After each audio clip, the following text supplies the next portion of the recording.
Okay. What I want to talk about today is I want to keep talking about two parts of this reshaping, you might say, of the Middle East, this involuntary reshaping, you might say. Today, specifically, I think highlight the long-term implications of what goes on at the end of the First World War, the long-term implications for how we think about this region and how other parts of the world, namely us, interact with this region to this day. There's a couple of elements to keep in mind. I had mentioned last time that in 1925 you have this basically civil war insurrection within Arabia. You have the Hashemites ousted, that is Prince Faisal's family, and you have the replacement or the control of Arabia now taken by Ibn Saud and his family. And that's the family that rules Saudi Arabia to this day. That's why it's called, of course, Saudi Arabia. As I mentioned, Saud and his family are devotees of what I call Wahhabist Islam, a very orthodox, especially towards questions of gender, but also towards questions of the relationship between Islam and the state.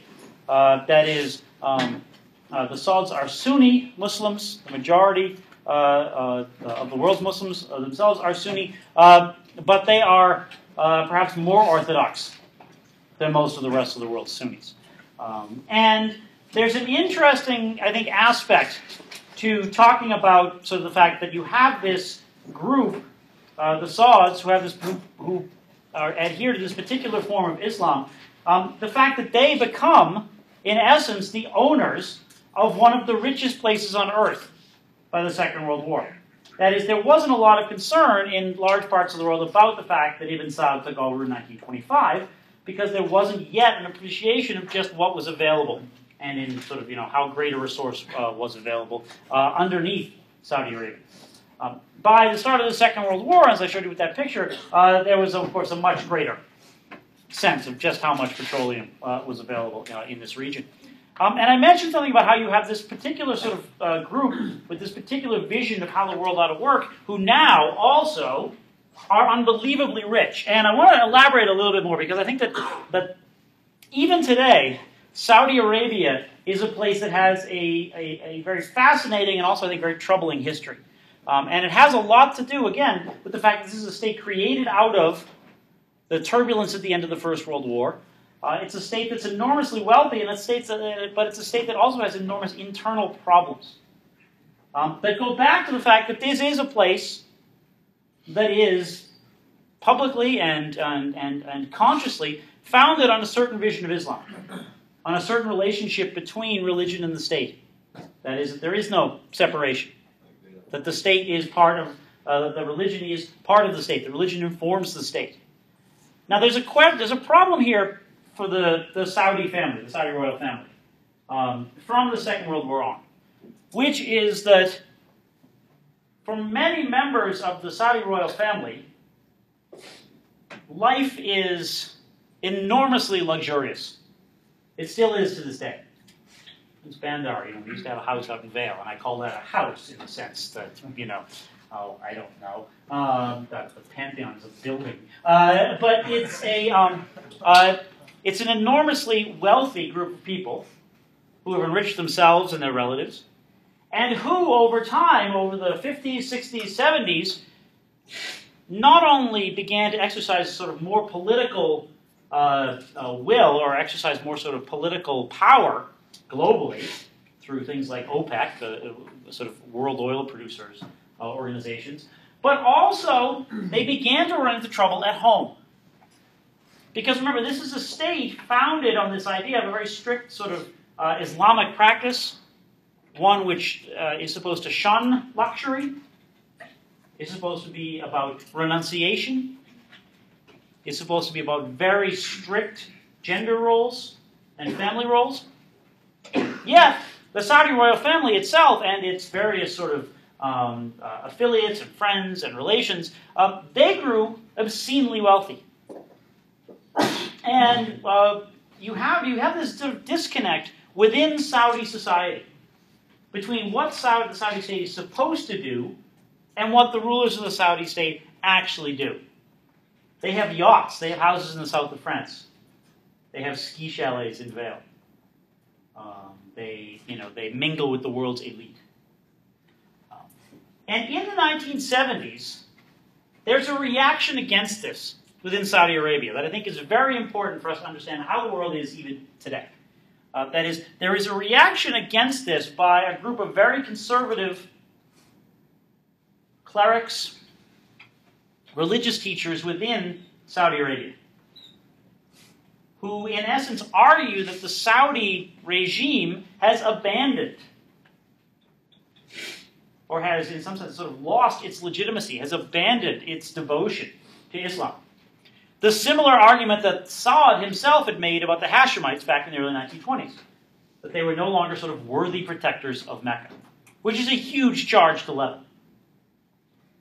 And in the mid-1970s, not only do you have organized protests at Saudi universities against the regime, you have students being swept up in it, including one whose name is Bin Laden, who comes from a family of Yemeni migrants, his father had grown enormously wealthy by being a contractor for, and sort of the go-to contractor for the Saudi royal family in building oil infrastructure, transport infrastructure.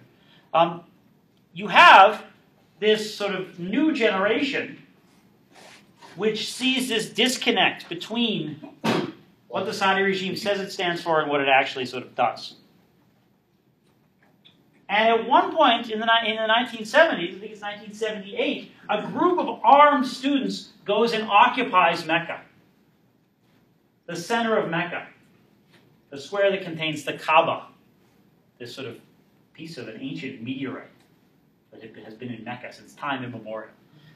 And part of the pilgrimage to Mecca includes circling several times around the Kaaba. And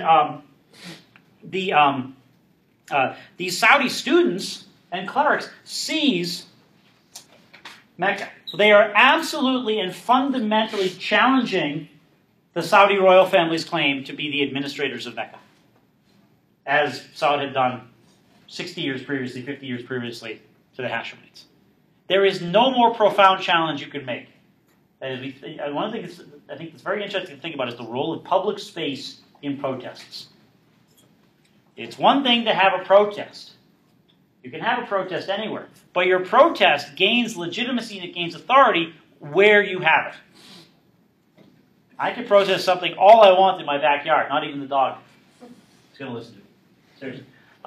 But if you are a Saudi concerned about the regime and you take the protest to Mecca, you are dramatically challenging the legitimacy of that regime's control of Mecca. Similarly, the students and democratic activists in China in May and June 1989, they went to Tiananmen Square. They went to the old imperial city, which still is seen as sort of, the center of power in China. Occupy Wall Street went to Wall Street.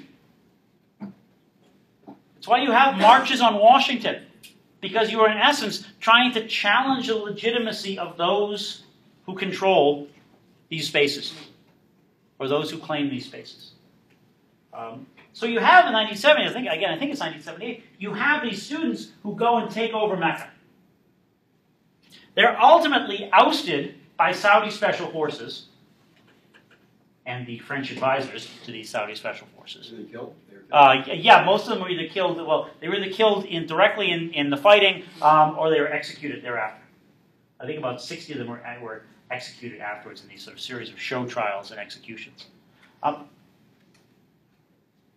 This moment really shook the Saudi regime.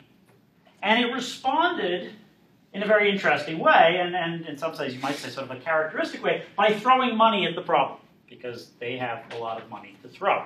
The result was this. Starting in the early 1980s, the Saudis began to become sort of the patrons, you might say, of various Islamic charities, educational foundations, things that were dedicated to preaching or to reinforcing the Wahhabist idea within Islam. They did it, however, outside of Saudi Arabia. In essence, they funded the work of a lot of Saudi clerics and others to leave Saudi Arabia and take the message elsewhere. In particular, they funded a lot of the effort that went into supporting the Afghan fighters against the Soviet occupation of Afghanistan starting in 1979.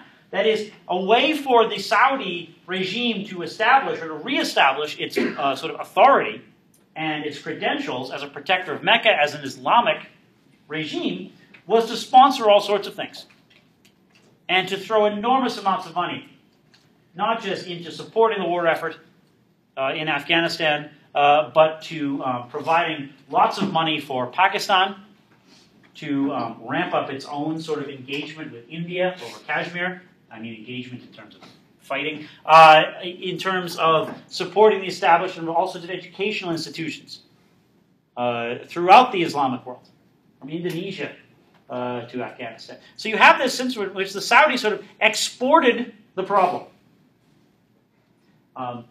The problem that the Saudis have had is that while they have exported the problem, the roots all still seem to sometimes, or the roots oftentimes, seem to come back to them.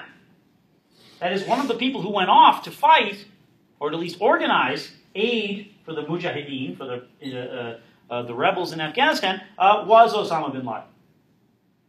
He didn't do much actual fighting, but he provided a huge amount of logistical support from his father's construction company, from his own personal sort of fortune. And it's his work, the work of others, was absolutely sanctioned by the Saudis. To a degree that not even perhaps the United States understood. The United States were quite willing to use the Saudis as intermediaries. And the Saudis quite literally flew suitcases full of cash into Pakistan daily between 1980 and 1984. We helped them out too, right, at the same time? Oh yeah, we helped them out, but the Saudis helped them out a lot. Publicly. Publicly, but also the Saudis, not even publicly. That is that in essence, the Saudis were responsible at times for redirecting American money. That is, if it was supposed to go to one group, it was actually distributed to three groups. But it's again this sort of a situation where this relationship between the Saudi regime and this form of Islam is sort of detached from Saudi reality and sort of exported elsewhere. The problem is that the Saudis have never quite been able to fully reestablish their Islamic authority. They've tried. That is, they've allowed for even more sort of, you might say, sort of regulation of life by these sort of self-appointed Islamic police in the 1980s and the 1990s. But the Saudis ran into trouble when they allowed American and other forces to base themselves in 1990 and 1991 in Saudi Arabia. They have continued this sort of path of trying to export dissent and radicalism out of Saudi Arabia. The problem is now, of course, is that Saudi Arabia may be in its economic sort of life beginning a long decline. They may have reached what was called peak oil. They may have reached sort of their greatest capacity for export, and now it's going to decline. And you've got a regime which is now all of a sudden facing the fact it's got lots of unemployed, or at least underemployed, educated, younger people. When did they hit peak oil? They hit peak oil. It's estimated, I think it was around 2006 or so they hit peak oil. Don't quote me exactly on it, but it's estimated right around then. Between 2000 and 2010, the Saudis hit peak oil, and they're on, they're not running out of oil anytime soon. Right. But at the same time, they have basically sort of expanded to the farthest degree that they can in terms of production. That there is no more there, or that there is no more places to look. 5% of the world's oil reserve. Right? I can't think exactly what percentage it is. It's a percentage of the world's actual tapped oil reserves, that is, as opposed to the ones like in the Black Sea and things like that aren't fully tapped yet. So you have this situation where the Saudi regime is, I think, even to this day, in this very delicate position, where they need to continue to assert their authority as an Islamic regime, but also assert their but also very much they want to continue to profit economically from the resources that they control. And they are not about to democratize. They are not about to radically change how Saudi society works. Now, one interesting thing about Saudi society, and this will lead me back to my second topic today, we're going to talk about Iraq, is that the Saudi regime, when it received criticism, both then and now, one of the main things laid against the Saudi regime in its charge of becoming sort of un-Islamic was the Saudi regime's close ties to the West, and in particular its close ties to the United States. That is, the United States has, of course, cultivated a very important relationship with the Saudis because of what the Saudis control. Sure, maybe there have been some personal ties and personal affection there, but by and large, the Saudis possess a resource that the United States wishes to have. And we were both fighting the Soviets. Sorry? And they were both fighting the Soviets. Both of them, but even before that, even before the war in Afghanistan, even before that, from the 1940s on, as we saw in that picture of Roosevelt on the destroyer meeting with with King Saud, you have this cultivation of the Saudis. And this is a problem because the more that the United States associate itself with this regime, the more some people in this region saw the United States as propping up a dictatorial and illegitimate regime. This is the other problem about the Middle East. And we can look back as far as sort of the formation of what's now called Iraq to see this, which is that not only is there a history from what goes on during the First World War of negotiations and secret negotiations and double dealing that very much affects how people in the Arabic-speaking part of the world, in this part of the Eastern Mediterranean, the Near East, how they see Britain and the United States, but there's also a longer-term sort of distrust or mistrust. And it's based on the fact that for their own reasons, both Britain and the United States wind up supporting regimes which are enormously unpopular, which are anti-democratic, enormously repressive, enormously violent. That is that for example, just in the last sort of 30 to 40 years, American support for everything from the old regime of the Shah in Iran, American support of Saddam Hussein in Iraq, American support of various Egyptian rulers, American support of the Saudi royal family. All of these things are seen by others in this region as proof of American malicious intent, or American taking advantage. And this goes back again to what happens after the First World War. Because after the First World War, with its own history of, as I said, sort of intrigue and promises made and broken, you also have the fact that this Middle East region is divided up by the British and the French. And they put together states, some of which are more coherent than others, but all of whose purposes, the purpose of all these states, is not their own integrity or their own sustainability, but rather the function they perform for the colonial power, Britain or France. And this is most notable, I think, in the case of Iraq. Anybody who talks about ancient Iraq is talking out of their hat. That's an old expression, which means that they don't know what they're talking about. I said recently to somebody that something was a bridge too far, and they just sort of stared at me. So I decided to update my vocabulary from the late 1920s to the Second World War. But the nation-state called Iraq doesn't come into being until the 1920s. Iraq is put together by the British out of various Ottoman provinces, and it lacks coherence that other Ottoman provinces or other former Ottoman provinces had. That is, the French put together Syria and Lebanon, which have more coherent identities. The British put together Jordan, which doesn't have any sort of identity, and Iraq.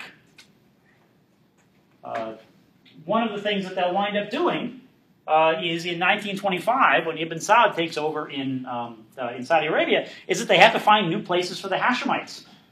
Prince Faisal, who was going to be, the Prince of Arabia, he becomes the king of Iraq. When? 1926. Yes, 1926. After he's chased out of Arabia. Can you spell Faisal again? Faisal. Faisal.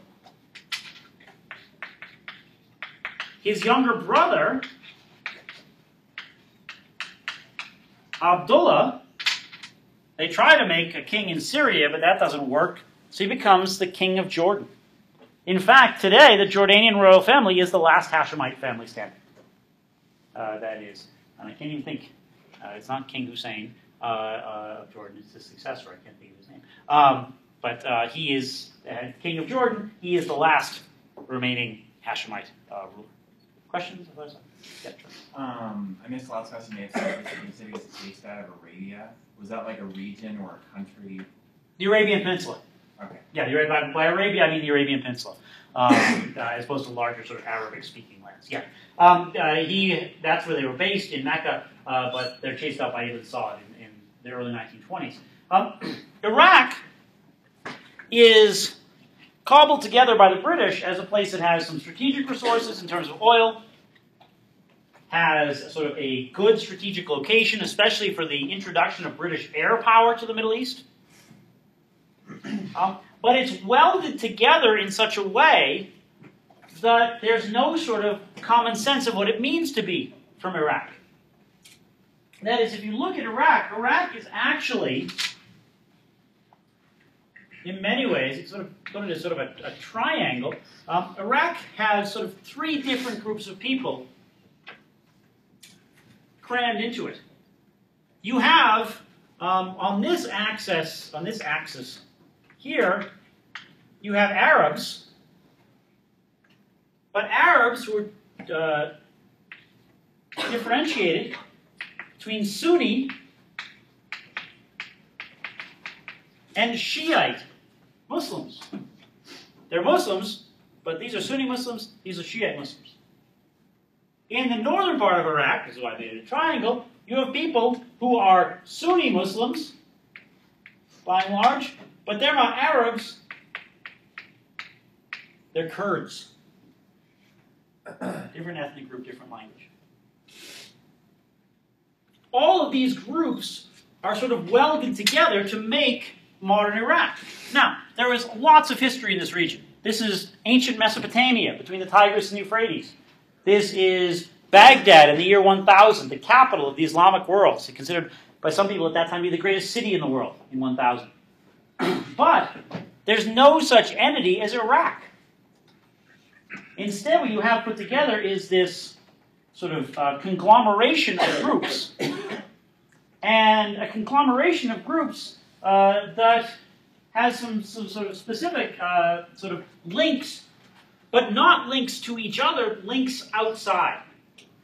Kurds to Kurdistan, to the Kurdish-speaking peoples of southern Turkey. Shiite Arabs linked by their shared religious beliefs to Iran.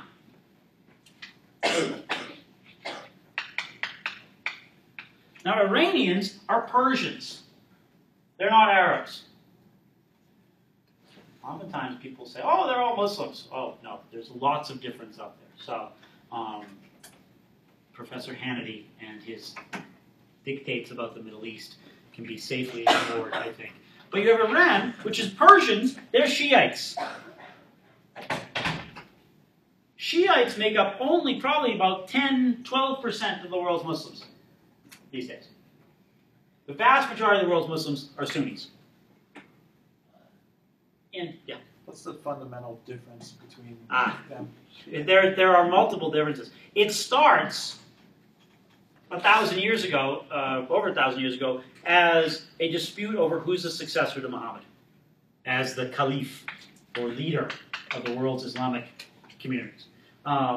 Basically, I can't remember, it's behind sort of one of Muhammad's grandsons versus one of Muhammad's brothers, or one of his sons versus one of his brothers, excuse me. But the split goes that way.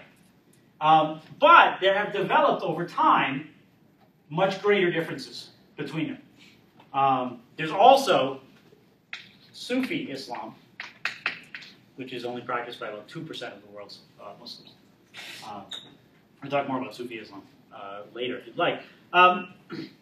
Sunnis, the best way to think about the Sunni version of Islam is to think about Sunniism as a religion of the book.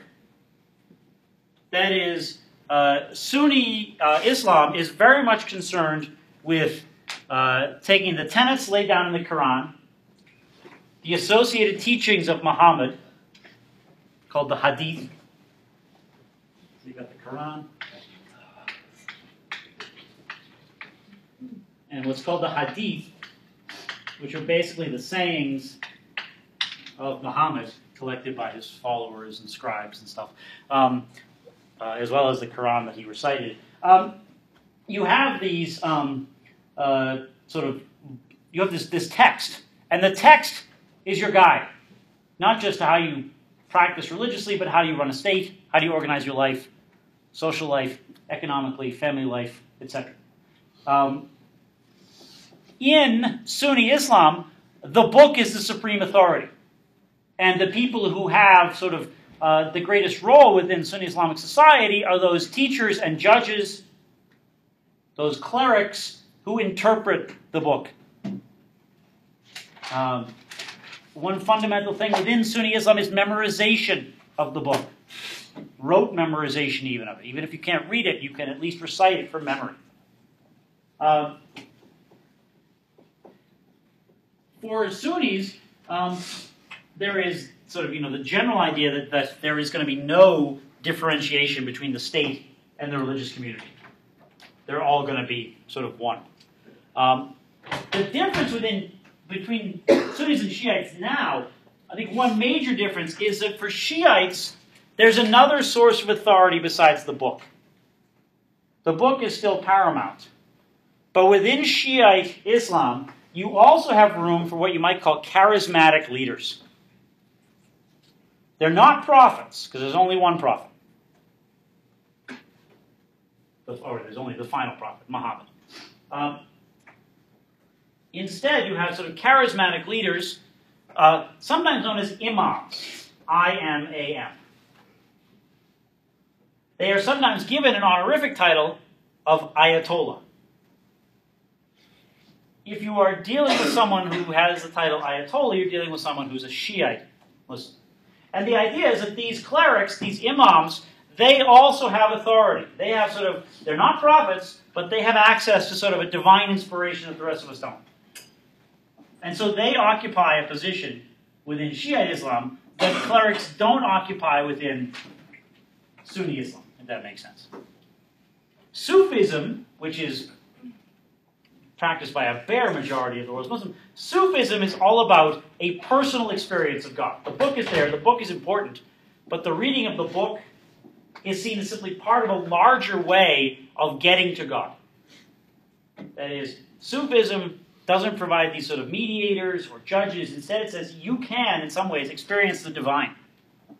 And you can do it in all sorts of ways. You can do it through art and poetry, singing, dancing, meditation, all of the sort of the great expressions of sort of Islamic poetry in places like the modern South Asia, India, Pakistan, etc. They come out of the Sufi tradition. Sean.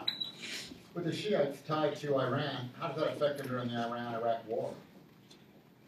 Meaning their alliance, Well, the Iran-Iraq war. Well, the thing is, this is what we're going to get to, is that when the British put together Iraq, Shiite Arabs are the majority group.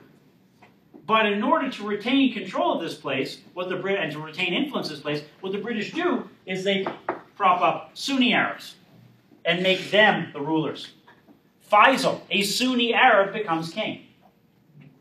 And even though Iraq becomes independent by 1928, it's still largely under British protection. And eventually, not under British protection, but under American protection. And what happens is that you have formed in Iraq a state which is held together by force. You have a minority group, Sunni Arabs. They do not represent a majority of the population, but they have in essence been placed in charge by the British and are supported by the British and then by the Americans. Because they keep this place together by force. They control the army, they control the economy. It can take different forms. It's not a monarchy after a while. It eventually becomes sort of a military dictatorship. But the idea is that you support this group because it keeps the state together. In that Iran-Iraq war, for example, there's a lot of support in the 1980s from this country for the Iraqis because, of course, it's the Sunni regime, Saddam Hussein's regime, which is almost entirely controlled by, run by, favors Sunni Arabs within Iraq. That's why sort of this is a war. It's not Shiite Iraqis against Shiite Iranians. It's largely a Sunni Iraqi regime versus a Shiite Iranian regime. And you have, again, well-known, very public American support for this regime. That's a problem, because what it means is that the Americans, as in places like Egypt, as in places like Saudi Arabia, the Americans are lined up as the supporters of undemocratic, authoritarian states. And the real problem is this, is that more than any other place in this part of the world, this Iraq is held together by force. It's almost as though you have, all of these sort of elements that would like to spring apart. That have this huge urge towards sort of centrifugal motion away from Iraq. They'll look elsewhere, to Kurdistan, to Iran, for example. But they're held together by force. The one thing that I think ought to have been considered, no one asked the historians 10 years ago. Nobody likes to ask us anything, usually because it takes us, an hour and 15 minutes to explain everything. It will be on the exam. But nobody sought to ask the historians, what is Iraq? People talk about, there's all this historic Iraqi nationalism or something like that. No. It's a bunch of former Ottoman provinces put together by force. And if you take away that group that's holding this entire thing together by force, you have two options. Either you provide a replacement that keeps the whole thing together, or you plan for a rather dynamic situation in which all the elements which have been bound together involuntarily break off and go their own way. You cannot expect anything else. George? So do you think Iraq will ever not be a country again? It could go that way, yeah, certainly. I think that Iraq could sort of, potentially. I think that Iraq right now is a place that is still propped up with an enormous amount of outside help. Not necessarily militarily, but yeah. And it is a place where force... If Iraq is going to exist, though, it's not going to be like the old time. It's going to be largely in which the Shiite majority has a say, or basically has control of the country. What you have is basically it's sort of this crazy situation. You have this minority group basically enabled by the British and the Americans to run Iraq. The more they're entrenched as running Iraq, in essence, the more the Americans ultimately are committed to them.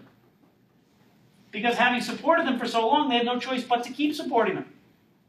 Because the American and British influence is seen by others in Iraq as absolutely corrupt. They want nothing to do with them. It's not like the Americans say, okay, we're going to now support the Shiites. Shiites want nothing to do with them. They've been completely delegitimized in the eyes of others within Iraq. So you have this sort of, reinforcing or self-reinforcing cycle here, whereby the more you support a minority group, the more you have to support a minority group. And the longer that minority group stays in power, the more repressive usually it becomes, and you have no sort of say. You're sort of bound together.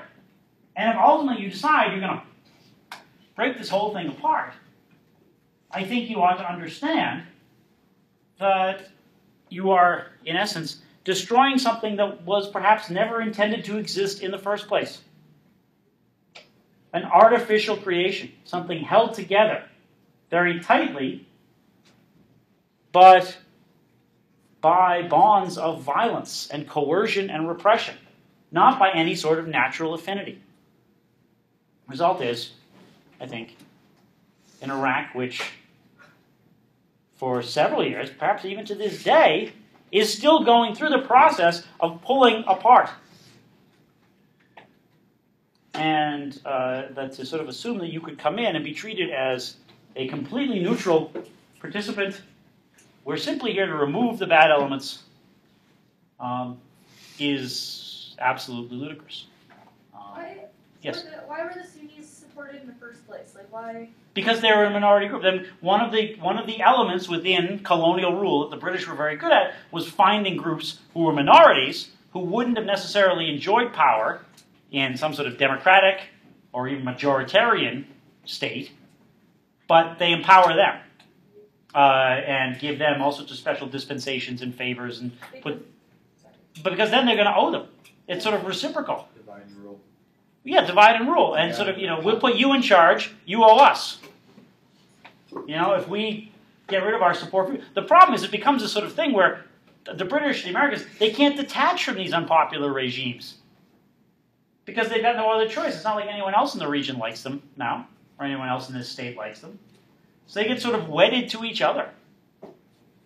And then you have all sorts of problems. How do you explain that the guy in 1984, you said, this is a great guy? And now in 2003, you're saying, this guy's Hitler. It doesn't work. And it's very hard to present that to people and say, well, we've just had an honest change of heart, because they don't believe that's possible. George. So if the Sunnis lost all the support that they have from us and like other countries, would they be in danger? Well, that's the reason why you have, when this is all broken apart, you have huge violence in Sunni areas. What's called the Sunni Triangle in central Iraq. Because these are people who had the most to lose.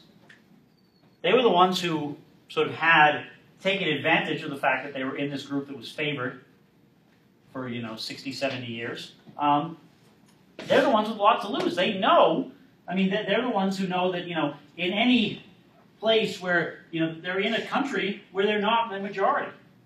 And if the Shiites in particular organize politically, effectively, they will marginalize this group. And also, many people in this group got up to a lot of terrible stuff. And so they don't want to be around to deal with retribution. You have many in Sunni. The Sunnis say, they don't say, oh, well, we've had a good run, it's been fun. No, they're going to go down fighting too. So you have this sort of situation where nobody's going to look at the people who come in from outside in any sort of really positive way. Instead, everything's going to sort of split. These guys will look a lot to Iran for support. These guys will start thinking about how they're going to separate to join with Kurds in Kurdistan, which doesn't actually exist because it's part of Turkey, and the Turks don't like that. So it gets more complicated. And these Sunnis here basically say, we're going to fight for ourselves. And so it's this, you create this sort of chaos. And the only result is then you get explanations like, well, we meant to cause all this chaos because we get all the Islamic fighters to come there and we'll all have them in one place. Aren't we clever? There's a very interesting film that just came out about Donald Rumsfeld called Known Unknowns. Unknown Knowns. I would highly urge, by the same guy who made a film about Robert McNamara in the Vietnam War. It's supposed to be fascinating. I've seen some clips of it. All right, so this is the second case. And so the problem is, again, you have created a state, an artificial entity. And if you break it apart, you have to know that either it's going to splinter or you're going to have to create a new sort of artificial regime to hold it together. If you have not planned for either one of those, and there is no option C, then you are in a little bit of trouble. And that is where I think we find ourselves today. So again, this is a history of this is a region which, in many senses, you look at it on the map and you have to realize that the designations on these maps are less than a century old. These states, these entities, these are not historic ones. Rather, they're almost entirely the creation of outside powers at the end of the First World War. Kelly, did you have a question? Yeah. So we, the U.S. keeps supporting Sunnis because, first of all, they have been the whole time, but then also for like the oil thing, and because maybe the Shiites. Well, in the case of Iraq, they support the Sunnis because the Sunnis are in charge. And yes, there's oil there, and yes, Iraq is a strategically important counterweight to Iran from the early 1980s on. But it's again this situation where outside powers are simply thinking strategically. They're thinking about we need to make sure that we have access to resources, we have access to allies, but the result is that you wind up aligning yourself oftentimes with very oppressive regimes. Realpolitik, as they say, which is the practice of sort of hard-headed, pragmatic politics. Maybe ideologically you don't agree with these guys, but hey, they help us doing what's in our best interest. Which, as I said, it involves some confusing things, and it involves an enormous problem or headache in 2001, when it turns out that I think all but 4 of the hijackers involved in September 11 are from Saudi Arabia, which causes great consternation. This is the ally. I mean, everything's grounded in the United States, except that some of the Saudis are allowed to leave. There's all this sort of suspicion, and I'm not a 9/11 truther or anything like that, but there is this problem that you have 19 of the 23 hijackers are from Saudi Arabia, and are indications that Nall perhaps is not well in Saudi Arabia. So the answer, of course, is invade Iraq. That was 2 years later, though. What? We were in Afghanistan. Well, we went to Afghanistan and then went to Iraq. We never actually dealt with sort of the fact that 19 out of 23 were Saudi Arabians. I think any other country where the majority, I think if we were attacked by a group of people, 19 out of the 23 were from, I don't know, Argentina. Will we then go attack Andorra? We might, I don't know. A-N-A-R. But it's the sort of fundamental misdirection that goes on. And it's something that's kept quiet. If you ask a lot of people after 2001, which a lot of pollsters did, where are these hijackers from? Nobody knew. Because the relationship with the Saudi state is that important. Maybe it'll grow less as the Saudi sort of, resources decline. But I think that it's, that's still a long ways off. So again, this sort of creation of artificial entities in the Middle East, it goes back to the First World War. I mean, I think we have to fully understand the impact the war has in this region in shaping people's perceptions of, you might say, sort of the motivations and the intentions of outside actors, particularly Britain, particularly the United States in this region. I haven't even talked about one other region, which, oh look, it's the British again, which is what's called Palestine in 1920. It's technically called the Palestine Mandate. That is, at the end of the First World War, you have a very interesting sort of conundrum for places like Britain and France, which wish to take colonies. Because the world had sort of rallied around, or the victor powers at least, had rallied around Woodrow Wilson's 19 points, had rallied around the idea that they were fighting, among other things, for plucky little Belgium, as the British called it, and for self-determination. The result of the First World War is, of course, the founding of new independent states in Europe out of old empires. Poland, Hungary, 2 that don't work, Yugoslavia and Czechoslovakia. But this idea of self-determination, autonomy, people's sort of ability to rule themselves. That's the rhetoric, that's the sort of language that infuses the Allied side of the First World War and infuses the Paris Peace Conference thereafter. The problem, of course, is that you also have places in the Middle East that the French and the British wish to snap up. You can't call them colonies anymore. We didn't fight this war for colonies. We fought this war for national self-determination, except for you. So instead they say, these are mandate territories. You can always think of another word for something. Always get you out of trouble. Mandate territories, basically, it's insane. But the British and the French basically get the League of Nations to declare, we want you to keep these territories safe and help them develop so that they can stand on their own. In essence, we mandate, we rule that you must have this territory. It's a flip of the old idea that, you know, we're taking colonies because it's our responsibility. And we don't want Palestine, but look, the League of Nations said we have to. It's the League of Nations. We can't disobey it away, though. But it's this sort of crazy system that linguistically is designed to sort of give you a colony without anyone actually calling it a colony. So the original mandate territories include Iraq and Syria and Transjordan, which becomes Jordan, and Lebanon, and Palestine. Yes? I thought no such place ever existed as Palestine. No, Palestine existed. Palestine has much more of a historical existence than do other parts. Palestine had existed as a defined, you might say, sort of unique or sort of, bounded entity within the Roman Empire, within the Ottoman Empire. That is, Palestine was always sort of understood as existing, as a place in and of itself. More so than Iraq. There's no Iraq. What you have is various parts of Mesopotamia and the former Ottoman Empire crammed together. Palestine and Lebanon are two places that have a much more sort of longer historical coherence.